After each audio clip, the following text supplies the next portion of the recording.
और मैंने सुना था अदम अजामिल में भी बहुत बुराई।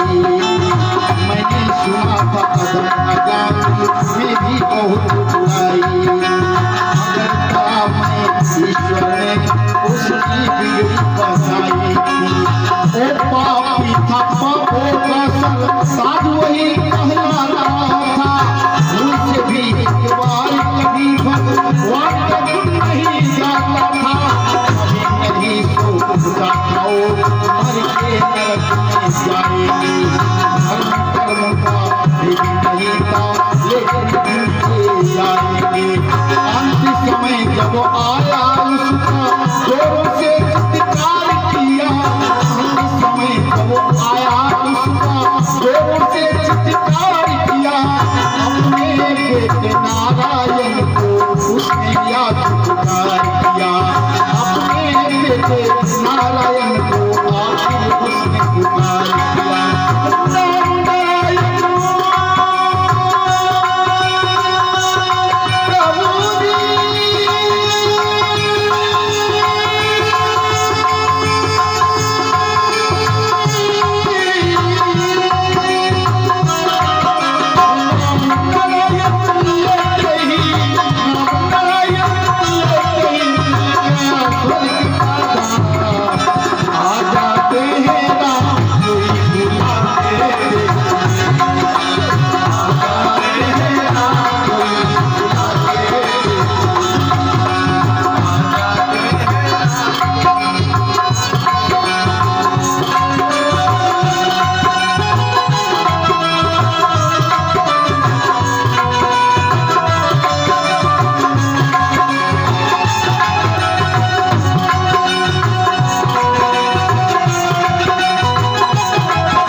बहुत ज्यादा नाम लेने पर आते हैं भगवान, ऐसी बात नहीं है। बस पुकारने वाले की ललक हो। अगर हमारी ललक, हमारी पुकारने की तरीका सही हो तो भगवान तो आधे नाम पे आने के लिए तैयार। किसी के लिए आए हैं क्या? बोले हाँ, गजेंद्र मोक्ष के लिए। इसी भागवत में अभी सप्तम स्कंद में कथा है और संक्षिप्त में सुन भी लीजिए। गजेंद्र सहस्रों नारियों के साथ में गया है जल क्रीड़ा करने के लिए, और क्रीड़ा करते करते, खेलते खेलते, स्नान करते करते इतना समय बीत जाता है इसको समय का होश ही नहीं रहता है कि आकर के ग्राह इसका पैर पकड़ लेता है हाथी का, और फिर वो खींचने लगता है अपनी ओर। पहले तो कुछ असर नहीं पड़ा, पहले तो घमंड में भरा था, मेरे पास बहुत ताकत है, पुत्र का, पत्नी का, पैसे का, परिवार का, जैसे हम लोग कहते हैं कोई असर नहीं करते किसी का, किसी से भी भिड़ जाते हैं, ऐसे ही। लेकिन धीरे धीरे ग्राह जब इसको घुसता चला गया, बाहर न निकल पाने लगा उस सरोवर से, तब फिर अपने पत्नियों से सहारा मांगा। पत्नियों ने खींच खांच के देखा, सब लोगों ने नहीं खींच पाया, सारे रिश्तेदार लग गए खींचने में, लेकिन बाहर नहीं निकल पाया। जब इसने सोच लिया गजेंद्र ने कि अब तो कोई बचा ही नहीं सकता मुझे, तो उस समय में हाथी ने क्या किया, अपने सूंड से एक कमल पुष्प तोड़ा और हरि को अर्पण करना चाहा। और हा कहा कि हे हरि, केवल ह ही बोला था, हरि तो बोल ही नहीं पाया, मेरी रक्षा करो हे हरि, मेरी रक्षा करो। तो कहते हैं कि गजेंद्र यहाँ से पुकारता है और भगवान सुन लेते हैं उसकी पुकार, कहाँ, बैकुंठ में। और इतने तीव्र वहां से भगवान चले हैं, सारे गरुड़ वरुड़ सबको छोड़ करके स्वयं भागे हैं वहां से। इतना तेज भागे हैं, उतावलेपन में कहते हैं कि लक्ष्मी जी ने साथ लग करके कुछ पूछा कि नाथ आप कहाँ जा रहे हो, आप कहाँ जा रहे हैं इतनी तीव्रता के साथ में। तो कहते हैं कि भगवान के पास इतना कहने, दो शब्द कहने का समय नहीं बचा, हाथी के पास कहने का शब्द नहीं बचा, समय नहीं बचा। कैसा हुआ, बोले हाँ कहो आकाश में और थी हाथी के पास। इतने के बीच में, हाथी बोलने के बीच में क्षीर सागर से परमात्मा उठ करके इस धरा धाम पर आ गए। और ये हा ही बोला था, री बोल भी नहीं पाया था, हा री बोलने के बीच में ही भगवान आकर के प्रकट हुए।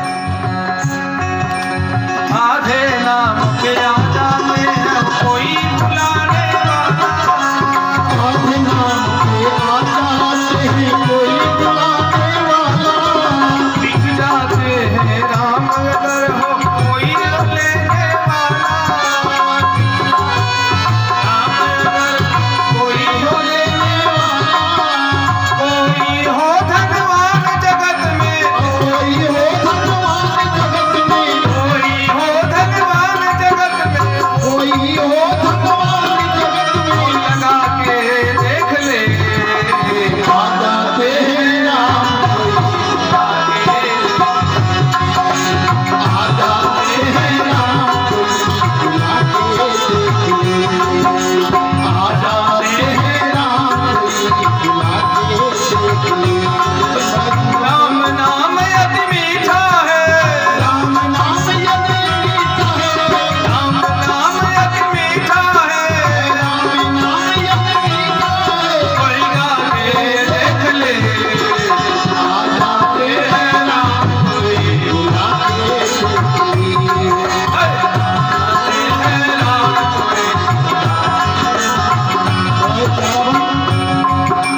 गजी और ग्राह की सरोवर की जब छिड़ी लड़ाई थी, गजी और ग्राह की सरोवर में जब छिड़ी लड़ाई थी, हार गए गजराज की शक्ति काम नहीं कुछ आई थी। जब गजराज को इस दुनिया में मदद ना कोई कर पाए, जब गजराज को इस दुनिया में मदद ना कोई कर पाए, अंत समय में गजराज ने, अंत समय में गजराज ने श्री हरि को बुलाए, ग्राह के फंद को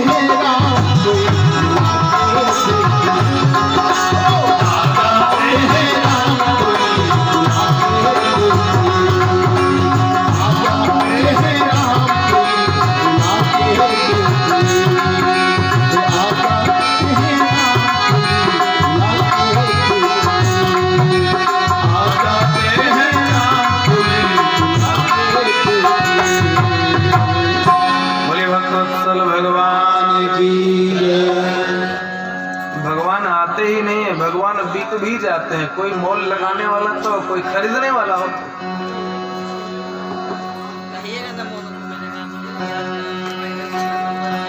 किससे भगवान बिकते हैं, भगवान को मोल किस चीज से लगाया जाए, कैसे खरीदा जाए, भगवान को अपने बस में कैसे किया जाए। भगवान को बस में करने का क्या उपाय है? भगवान को अपने वश में करने का उपाय है भगवान के नाम का जप करना। भगवान की कथा सुनना, संतों के, ब्राह्मणों के, गुरुओं के, अपने से श्रेष्ठ जनों के सम्मान करने से,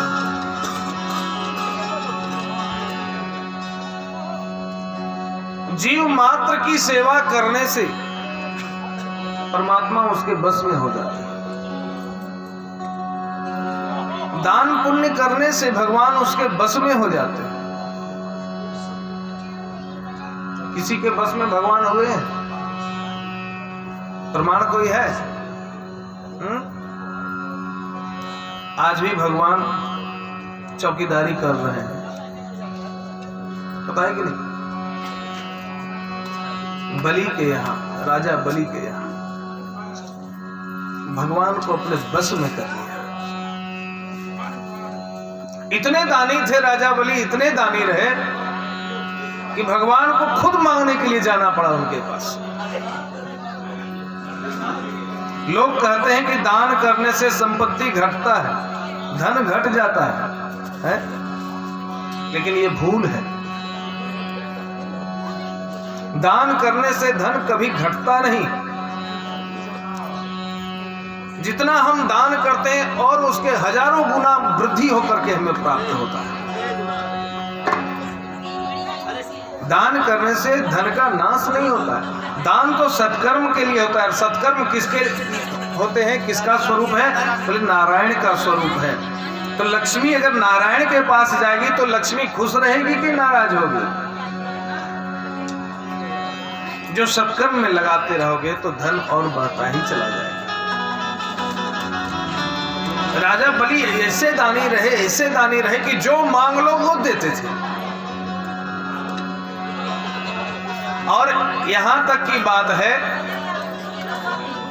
कि जो एक बार राजा बलि के पास याचना कर लेते थे, मांग लेते थे, उसको जीवन में फिर कभी किसी के पास हाथ फैलाने की आवश्यकता ही नहीं पड़ती थी। इतना दान देते थे। सोच लीजिए, हम लोग 100, 200, 500 देते हैं तो सोचते हैं कि बहुत बड़े हम दानी हो गए। कोई जगह वाला आ गया, अगर रसीद लेकर के 10 रुपये, अरे आप लोग तो पीछे ही पड़े रहते हैं, रोज यहाँ जगह वहाँ, पता है ना? कोई मांगने वाला अगर आ जाए तो मैं कहाँ सुबह से कहता है कि लक्ष्मी का दर्शन नहीं और दरिद्रा से भेंट हो गया सुबह से, कहाँ से महाराज घूमते चले जाते नहीं भैया। दान करिए। इस कलिकाल में कहा गया है कि येन केन प्रकारेण दान किए कल्याण, दान से ही कल्याण। इसके बाद अष्टम स्कंद में तो राजा बलि की चर्चा हो ही गई।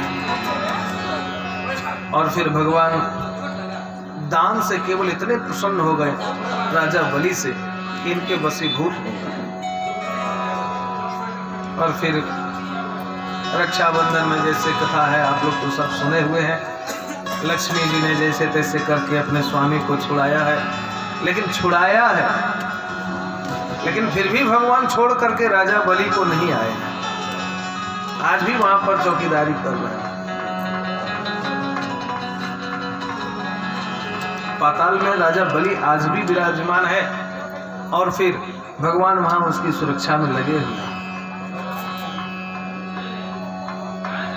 बोले भक्तवत्सल भगवान की जय, सत्य सनातन धर्म की जय। दान में कितनी ताकत है, भगवान के नाम में कितनी ताकत है कि भैया भगवान भी बस में हो जाते हैं। भक्ति अवश्य ही भक्ति बस करी, भक्ति के बस में भगवान, भक्त के बस में। एक तो ऐसे भी भजन है ही, आप लोग सुने ही है, भगत के बस में है भगवान, भगत के बस में है है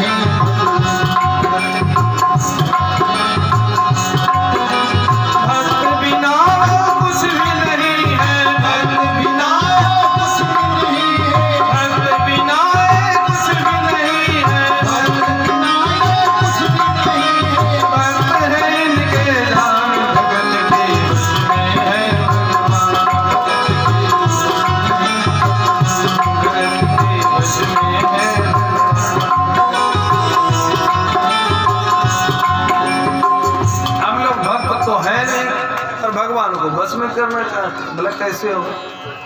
है भजन बहुत लंबा है, वो सब समय हमारा। ठाकुर जी कुछ और इशारा कर रहे हैं, कन्हैया जी घूम रहे तब से, वो कह रहे हैं कि जल्दी मेरी कथा करो, मेरी कथा करो। भैया तो अब लाला के प्रगट के समय होए, वो दादाजी कह रहे थे सूर्यवंश में है कन्हैया जी, हैं? तो आप ठीक बोले, लेकिन हम बताए कि जो बोले हैं वो बात।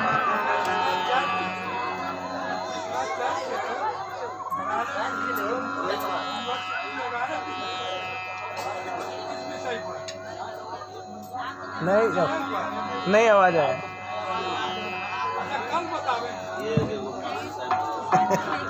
बोलिए भक्तवत्सल भगवान की जय। कन्हैया जी छत्री थे लेकिन ग्वाल वाल में पले हैं, यही कहना चाह रहे हैं। वही बात हम भी करेंगे, जान नहीं रहे हैं तो कुछ भी रहे लोग। कथा खींचे। बोलिए भक्तवत्सल भगवान की जय। आइए अब नवम स्कंद की कथा को हम थोड़ा सा संक्षिप्त में लेकर के कहते हैं कि सूर्यवंश और चंद्रवंश के वर्णन में ही हम सीधे चलें, क्योंकि समय का अभाव है और